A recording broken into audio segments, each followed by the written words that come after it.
Recently, he was being called a hero, but when you look at what he actually did to get there, that couldn't be further from the truth. This is the case of Anthony Russell.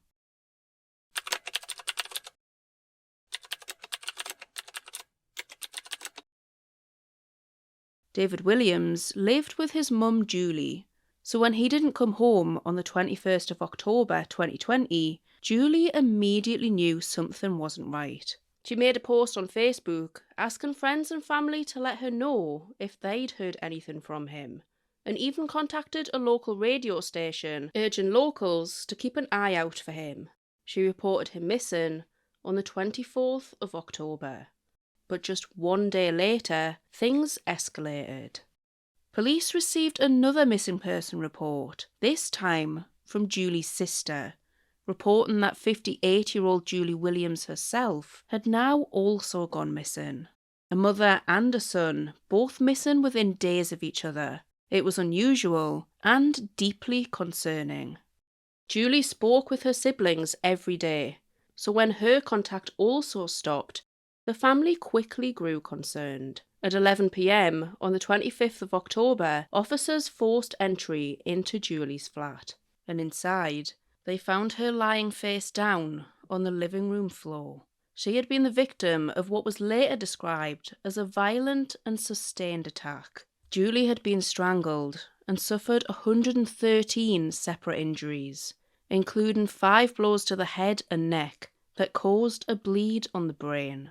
A bloody fingerprint was also found and sent for testing, but there was still no sign of David. The killer had left and locked the door behind them. This is when rumours started to spread. It was suspected among locals that David had killed his mum before fleeing, but the family rejected this claim. David was hugely family-orientated and very close to his mum, so they knew that he wouldn't have killed her. Police were still reviewing CCTV, looking into the disappearance of David. He regularly picked up a prescription of methadone from the local chemist, but on this occasion, he was seen visiting the chemist with 39-year-old Anthony Russell. Anthony was a big heroin addict, often begging in the area for money to fund his addiction. David's family later stated that he too struggled with substances, as those around him would also take them. The two would hang out regularly, getting high together. The day after finding Julie's body, police forced entry into another flat nearby in Riley Square, where Anthony had been staying. Upon entering, it was evident another brutal attack had taken place inside. The walls were spattered with blood, and it was there, under Anthony's bed, that they discovered the body of 32-year-old David Williams. He too had been brutally attacked, suffering 87 injuries, including defensive wounds, and had been strangled with a lanyard. On the 21st of October 2020, David was spotted on CCTV with Anthony Russell. This was the last day that Julie had seen David. They could be seen walking through the street and messing around with a trolley. Later that day, it's believed that they went back to Anthony's flat, likely to take drugs. And at some point, something changed. Anthony became convinced that David was in a relationship with his girlfriend, a belief that turned out to be completely untrue. When checking David's phone, police found a text sent to Julie stating he was in debt with a dealer and was leaving the area. It was later suspected that this text was actually sent by Anthony in an attempt to cover his tracks. So then, why did he kill David's mum? Police found no signs of forced entry at Julie's home, which led them to believe that Anthony had tricked her into letting him in, possibly claiming that he had information about David's disappearance. It's believed that he then told Julie what he had done, before killing her too, so she couldn't go to the police. The results of the bloody fingerprint in Julie's flat also came back as a match to Anthony. Following these discoveries, a major manhunt was launched to find Anthony. But by this point, he had already fled Coventry. He stole a phone and £30 cash from 78-year-old Brian Waugh before making his way to Kenilworth in Warwickshire by public transport. And it didn't stop there. While in Kenilworth, his violence continued. At one point, he reportedly dragged 71-year-old Nicole Crisp along the ground before stealing £200 from her. After that attack, he travelled another 4.5 miles south to Leamington Spa, arriving at 2:45 on the afternoon of the 26th of October. After arriving in Leamington Spa, Anthony's movements became even more unpredictable. Here, Anthony crossed paths with Nicole Mcgregor and her boyfriend, Christopher White. The two were reportedly begging when Anthony approached them. With no idea who they were dealing with, the three socialised, and Nicole shared her excitement that they were expecting a baby, showing Anthony a scan photo on her phone. Then just 3 hours after meeting them, Anthony convinced Nicole to walk with him to a nearby woodland area, known as Newbold Common, likely with the promise of drugs. But instead, his violent rampage continued. Anthony essayed Nicole and strangled her to death with her own leggings. 40 minutes after entering the woods with Nicole, CCTV captured him leaving the woods, but he was now alone.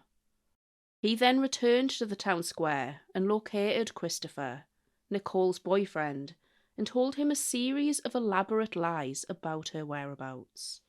After some time, Christopher was growing concerned about where Nicole was, and Anthony even pretended to help Christopher look for Nicole, while making remarks like, "I bet you can't wait for her to be born," referencing their unborn child, knowing full well what he had done. Nicole and Christopher had been together for around 18 months, and both of them struggled with substance abuse. Nicole was a mum of 3, and despite having a difficult past, she was determined to get her life back on track. Just 2 months before her death, she had posted on Facebook about making positive changes. And when no one had heard from her, concerns quickly grew. Posts were shared online, including by her twin brother, asking if anyone had seen her. After still having no contact, Christopher reported Nicole missing the following day at 4:30 p.m. A friend of Christopher had even shown him a photo of a man wanted in connection with 2 murders in Coventry just days prior, a man that Christopher instantly recognised to be Anthony, the last person to be with Nicole. The body of 31-year-old Nicole Mcgregor was found on the 29th of October in dense undergrowth near the River Leam. She had suffered multiple blunt force injuries to her head and face, as well as a bleed on the brain. Her body was covered in scratches, and her mouth was full of twigs and wood after Anthony had dragged her body down a steep path in an attempt to conceal her body. The post-mortem revealed that Nicole was 5 months pregnant, carrying a fully formed female fetus at the time of her death. The day before Nicole's body was found, Anthony fled the area once again.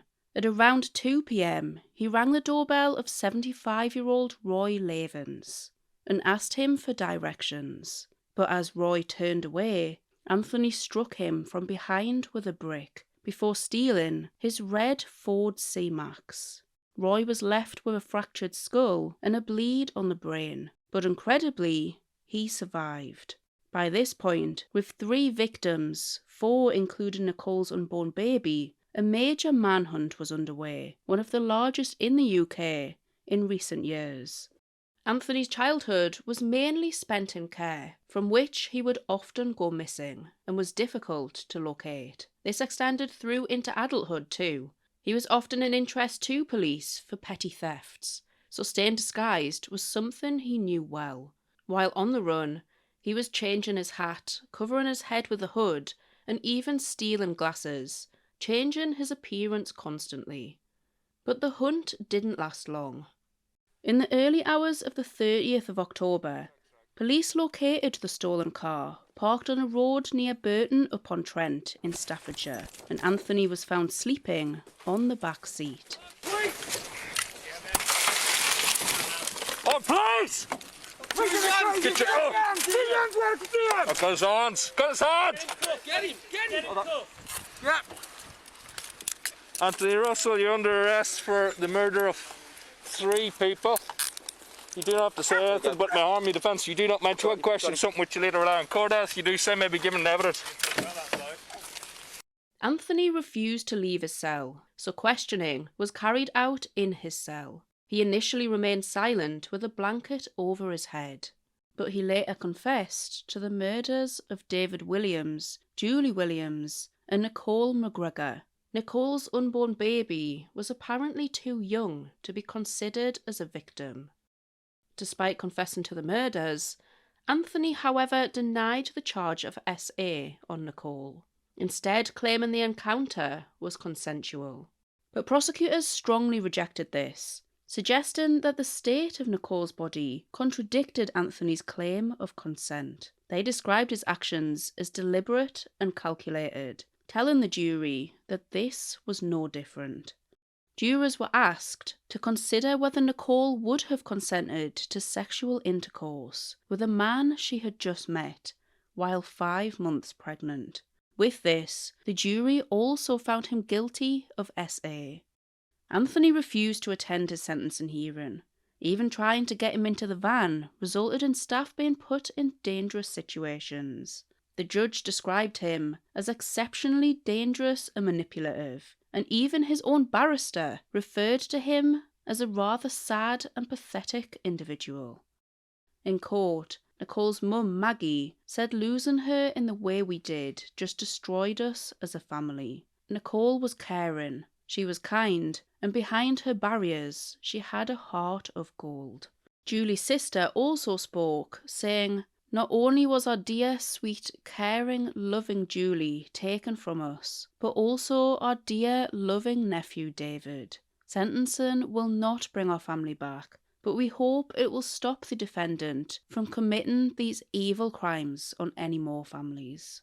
In the weeks that followed, the impact of these murders continued. According to a later account from someone who knew the family, Julie's other son and David's brother, Daniel Williams, struggled deeply with their murders. His mum and his brother were everything to him. Tragically, he took his own life just weeks later.